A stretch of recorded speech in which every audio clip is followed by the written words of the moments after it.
One Piece está de volta depois de 3 longas semanas, parece até que eu tô tendo um déjà vu dizendo isso, mas agora finalmente temos o capítulo 1132 do mangá e a primeira coisa que eu tenho a dizer é que o Oda tá me deixando louco com a silhueta desse homem. Galera, eu tenho família pra alimentar, Oda. Revela logo isso, pelo amor de Deus! Mas nesse vídeo eu vou dar o meu palpite atualizado se aquele homem que aparece nesse capítulo se trata de Scopper Gaban, antigo membro dos Piratas Roger, ou do Leão Dourado Shiki, antigo rival dos Piratas Roger. Considerando as informações desse último capítulo, infelizmente eu acho que eu tenho um palpite para isso. Porém, o capítulo 1132 do mangá trouxe muito mais surpresas que a gente vai comentar no vídeo de hoje, não antes de você deixar o seu like e entrar pro meu bando se inscrevendo aí embaixo e ativando o sininho para sempre saber quando o próximo vídeo for lançado e continuar navegando pelo universo de One Piece aqui com a gente. Começamos o capítulo vendo a reação de uma criança de Elbaf chamada Kron, a chegada dos novos piratas gigantes. Essa criança é a mesma que aparece capítulos atrás, quando Shanks ainda estava em Elbaf, pedindo para entrar para o bando do Shanks e navegar junto dele. Nessa hora, galera, eu senti um ciúme, mas um ciúme genuíno desse moleque, tipo, como assim? Você tá querendo assumir o papel do Luffy pedindo para entrar no bando do Shanks? Como assim? Existem outras crianças espalhadas por aí pelo mundo fazendo a mesma coisa que o Luffy fazia quando ele era criança também. A gente sempre viu o Luffy ele fazer isso enquanto eles interagiam no bar da Makino. Então não, meu amigo, você não tem esse direito de ficar pedindo isso. É sério, galera, eu senti um ciúme genuíno do Luffy quando eu vi esse moleque pedindo pra entrar no bando do Shanks capítulos atrás. Então naquela hora eu já peguei raiva desse garoto, mas tudo bem, o garoto não tem culpa de nada e parece ser um bom menino, né? Na verdade, agora que esse garoto pretende ir se encontrar com o bando do Luffy e os piratas gigantes, eu não duvido que ele acabe se afeiçoando ao bando do Luffy e peça pra navegar com ele também. Ou seja, mais uma criança, assim como a Otama fez em Wano, né? Querendo navegar com o bando do Luffy. E indo até mais além, eu digo mais, galera, esse moleque será aquele a herdar o chapéu de palha do Luffy no final da história. Tô zoando, aí também já é demais, né? Se ele não for uma Otama da vida chata pra caralho e for um moleque legal, aí tudo bem, eu já vou aceitar, já vou gostar dele. Seguindo então, vemos o navio dos piratas gigantes indo direto para o segundo nível do país de Elbaf, chamado de Reino do Sol, onde os gigantes Dory e Brog vivem, subindo através de um arco-íris. E é aqui que a gente percebe que esse é um capítulo muito mais contemplativo do que qualquer outra coisa. É um capítulo pra gente deixar a imaginação fluir, afinal, em tese, eles nunca conseguiriam navegar por cima de um arco-íris e simplesmente contemplar aquele país e se aventurar junto do bando. E isso ganha ainda mais força quando o bando finalmente chega até o segundo nível do país de Elbaf e temos uma página dupla incrível e maravilhosa da Vila dos Gigantes. E claro, Luffy e Usopp não podiam deixar de estar juntos para testemunhar esse sonho sendo finalmente realizado. Um sonho consolidado desde o arco de Little Garden. E eu digo mais, galera, testemunhar a grandeza do país de Elbaf nesse capítulo me causou um impacto muito maior do que quando a gente chegou, por exemplo, até o país de Wano, que é outro país igualmente incrível e deslumbrante visualmente falando. Isso porque, diferente do arco de Wano, Elbaf foi o primeiro grande arco prometido desde os primeiros 100 e poucos capítulos da história. O arco de Wano nunca recebeu uma promessa como essa. Então, ver o país de Elbaf nesse capítulo fez eu sentir como se eu realmente estivesse fazendo parte da realização do sonho do Luffy e do Usopp como leitor. Porque a gente viu eles sonharem com isso lá no começo da jornada e a gente também acaba sonhando junto e torcendo para esse dia chegar. E agora, esse dia finalmente chegou. De qualquer forma, falando agora sobre a informação que tivemos a respeito dos 3 níveis do país de Elbaf, o submundo, o Reino do Sol e o Reino do Céu, eu digo pra vocês que isso não passa de uma mentira. Eu duvido que existam só esses 3 níveis. Primeiro porque Elbaf se baseia na mitologia nórdica, então é esperado que existam 7 reinos ao todo, mas mesmo que o Oda não queira trabalhar todos esses 7 reinos, ainda assim é altamente provável que existam mais reinos do que a gente pode ver, ou pelo menos que havia mais reinos do que a gente pode ver. A gente precisa lembrar que o mundo de One Piece teve o nível do mar elevado em 200 metros de altura, então boa parte do reino de Elbaf foi completamente submerso, e os vestígios disso ainda devem existir até os dias de hoje, muito parecido com o que vimos no arco do País de Wano. Então não se enganem, é muito provável que a gente veja alguns segredos do país escondidos debaixo do oceano. Já uma outra observação que eu achei muito interessante que o meu brother Vitor Elias me passou no privado é sobre o arco-íris que vimos o bando navegar em Elbaf nesse capítulo. Será que foi através de um arco-íris que os piratas do Ruivo conseguiram chegar tão rápido até Marineford? Eu particularmente sempre imaginei que eles tivessem ido através de nuvens, né? Que inclusive vemos nesse próprio capítulo o Luffy correndo por cima das nuvens, mas com esse capítulo surge também mais uma possibilidade de eles terem ido navegando através de um arco-íris. Agora, uma coisa que pegou a gente de surpresa nesse capítulo foi o pequeno salto temporal do Luffy indo até o segundo nível de Elbaf, sendo que no capítulo passado ele estava conversando com o príncipe Loki. A gente até teorizou que talvez o Luffy viesse a soltar o vilão logo de cara, culminando na primeira batalha entre eles, na revelação da Akumi lendária do Loki e na primeira derrota do Luffy. Mas não, galera, não parece que vai ser tão simples e rápido assim libertar o príncipe Loki só na base da porrada hackeada nas correntes de Kairoseki, mas ao mesmo tempo ficou claro que Luffy e Loki fizeram um acordo em segredo e esse foi o motivo para que Luffy decidisse subir até o nível superior de Elbaf. O meu palpite é que o Luffy precise encontrar a chave para conseguir soltar aquelas correntes e talvez essa chave esteja localizada nos níveis superiores do país de Elbaf. Então, considerando que Loki seja realmente o grande vilão desse arco, teríamos o seguinte cenário. Luffy sobe para os níveis superiores, conhece toda a geografia e sociedade do país, consegue pegar a chave para libertar Loki, desce até o submundo novamente, e aí sim, os dois se enfrentam pela primeira vez, temos a revelação de sua Akuma no Mi lendária, Luffy é derrotado nesse primeiro round, Loki sobe para o topo do país e assume o trono, o caos toma conta de todo o país, um monte de amigo do Luffy é massacrado no processo, e a partir daí começa a clássica corrida contra o tempo, com o Luffy subindo os níveis do país novamente até chegar ao último andar para enfrentar o vilão principal do arco na batalha final. Porém, no caso do Loki ser de fato o grande vilão desse arco, eu ainda flerto com a ideia do Eustace Kid retornar e ser aquele que irá libertar o príncipe Loki. Isso porque, novamente, Loki fez uma proposta muito boa para o Luffy ao dizer que caso ele fosse solto, esmagaria qualquer tripulação pirata que o Luffy desejasse. Porém, é justamente o Capitão Eustace Kid que tem o desejo de esmagar os piratas do Ruivo, ainda mais após o massacre que ele próprio sofreu. Então ainda me parece fazer muito sentido que seja o Kid a libertar o Loki da prisão e talvez até sem precisar de chave nenhuma, contanto que ele não toque diretamente no Kairoseki com o seu próprio corpo, ele pode usar os seus poderes de magnetismo à distância para arrebentar aquelas correntes. Ou, em último caso, pode ser que o Luffy consiga a chave, mas seja o Kid a roubar essa chave com o seu poder de magnetismo e libertar o Loki. Tipo, não Luffy, não solte o Loki, é perigoso. Aí vem o Kid, rouba a chave do Luffy e liberta o Loki no fim das contas. Ah, mas o Kid jamais se rebaixaria e pediria para o Loki esmagar o bando do Shanks. Ele é orgulhoso demais para isso.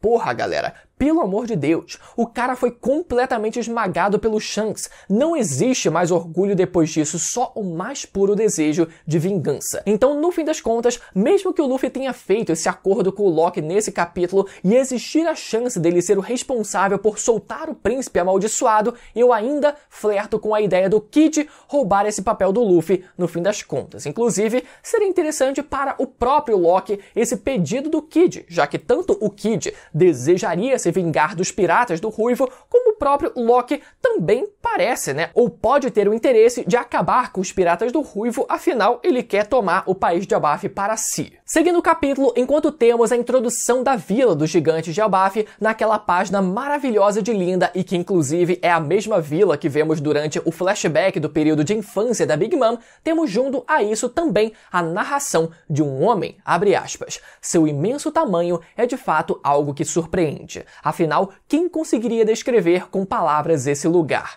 Essa é a nação da guerra, localizada na ilha de Elbaf. A vegetação, a flora, os insetos, todos os animais são todos de tirar o fôlego. Aventureiros e viajantes não lamentem o tempo que não vai mais voltar. Entretanto, em relação a essa terra misteriosa e incrível chamada Elbaf, se eu puder escrever só uma única coisa aqui, gostaria que guardassem essas palavras em seus corações. Não fiquem por tempo demais nessa terra. Lewis Audinot, aventureiro. Pra quem não tá ligado, galera, pra quem não tá lembrado, Lewis Audinot é um explorador que publicou um livro chamado Bragman, que contém diversas histórias da Grand Line, inclusive de Little Garden, quando esse homem é citado pela primeira vez na história. Inclusive, esse livro pode ser visto junto a vários outros que foram jogados no mar durante o incidente de O'Hara, que, como bem sabemos, foram salvos depois pelos gigantes de Elbaf. Então pode ser que a gente veja mais detalhes sobre ele ainda durante esse arco.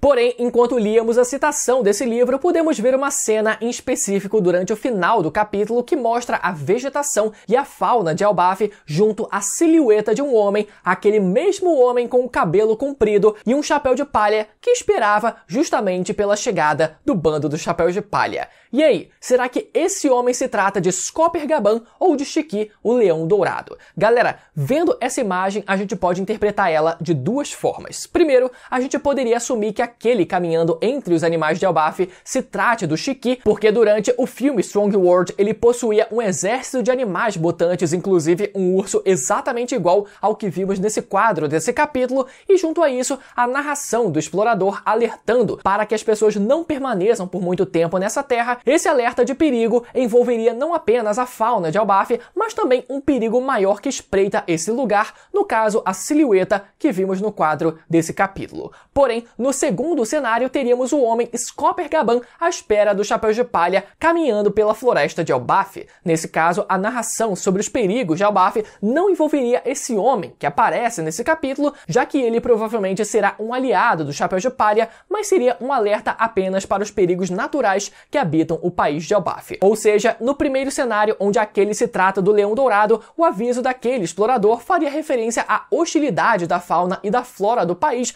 mas também à presença daquele homem caminhando pela floresta. Nesse caso, é como se o Oda dissesse: cuidado, porque esse homem aí é perigoso. Ou no segundo cenário, onde aquele homem se trata de um aliado do chapéu de palha, no caso Scopper Gaban, o aviso daquele explorador faria referência apenas à fauna e o habitat natural daquele lugar, e o Scopper Gaban caminhando no meio da floresta não seria uma forma do Oda dizer que esse homem é uma ameaça, mas sim que os perigos de Elbaf não são uma ameaça para aquele homem, já que ele parece caminhar tranquilamente pelos lugares mais hostis de Elbaf sem problema nenhum. Olha só que interessante. Então, resumindo, no primeiro cenário teríamos Shiki caminhando ao lado dos seus próprios animais como o rei da selva que ele é, assim como sugere a sua alcunha de Leão Dourado. Já no segundo cenário teríamos Scopper Gaban caminhando entre os animais da ilha, assim como Silvers Rayleigh também caminhava entre os animais de Amazon Lily com a maior tranquilidade do mundo. Ou seja, no primeiro cenário, sendo o Leão Dourado Shiki, a ameaça aqui, o perigo, o sinal de alerta que aquele explorador coloca naquela citação do livro dele, se trataria não apenas da vegetação, da fauna e do habitat natural daquele lugar, mas também seria associada à presença daquele homem. Já no segundo caso, esse perigo de alerta, esse sinal de alerta se trataria do habitat natural daquele lugar, mas em contrapartida teríamos a presença daquele homem caminhando no meio de toda aquela hostilidade sem problema nenhum, com a maior calmaria do mundo. Basicamente, eu me garanto andando por esse lugar, o que seria na verdade uma forma de levantar o hype sobre aquele homem. Enfim, galera, essas são as duas possíveis interpretações que eu vejo para essa cena em específico, mas falando do escopo geral do arco, eu já listei aqui os diversos motivos que sustentam a possibilidade desse homem se tratar do Leão Dourado, ainda mais com a silhueta do homem caminhando ao lado de um urso idêntico ao que aparece no filme Strong World. Mas particularmente, eu tenho dificuldade de ver como o Shiki conseguiria ser encaixado no plot que vem se formando nesse arco. Por exemplo, caso o Shiki seja um personagem ativo e influente no arco de Elbaf, como fica a relação dele com o Shanks, por exemplo, que é o pirata aliado e, dominante do país de Elbaf. Como sabemos, o Shiki não é alguém que só aceitaria quieto que o Shanks tomasse o país de Elbaf para si. Ele certamente brigaria por esse território, pelo que conhecemos dele. Ele não ficaria só caminhando pela ilha de forma acuada. Ele ia tomar a porra toda pra ele, a não ser, que o leão tenha se tornado um gatinho medroso e aceitado o Shanks como o pirata que manda naquele país. Mas, sabendo o quão megalomaníaco o Shiki sempre foi, eu duvido que isso tenha mudado e por isso, infelizmente, eu acho improvável que esse homem se trate do Leão Dourado. Além disso, caso Shiki retornasse e assumisse o papel do vilão principal do arco, isso ofuscaria ou entraria em conflito com o Loki, que vem sendo construído para esse papel, a não ser que o Loki se torne um aliado e amigo do Luffy e os dois precisem enfrentar essa ameaça em comum que seria o Leão Dourado. Mas, pelo andar da carruagem, eu ainda vejo o Loki sendo construído como o principal vilão desse arco. Algumas pessoas têm visto ele como um possível aliado e amigo do Luffy só pelo carisma que ele aparentou, mas eu sinceramente não me deixo enganar em relação a isso. Portanto, nos resta então a segunda opção, que seria Scopper Gaban, o antigo membro dos Piratas do Roger, que deve servir como o próximo mentor do Luffy durante esse arco do país de Elbaf. Sendo mesmo o Scopper Gaban aquele homem que vimos esperando os Chapéus de Palha, faria muito mais sentido, já que ele pertenceu ao mesmo bando pirata que o Shanks, e por esse motivo faria todo o sentido que o Shanks acolhesse um antigo membro dos Piratas Roger no seu território. Então, sendo mesmo Scopper Gaban, eu acho que tudo se encaixa de forma muito mais coesa com tudo o que vimos sendo construído durante esse arco. Gaban é um pirata que seria aceito pelo Ruivo a permanecer e viver no país de Elbaf,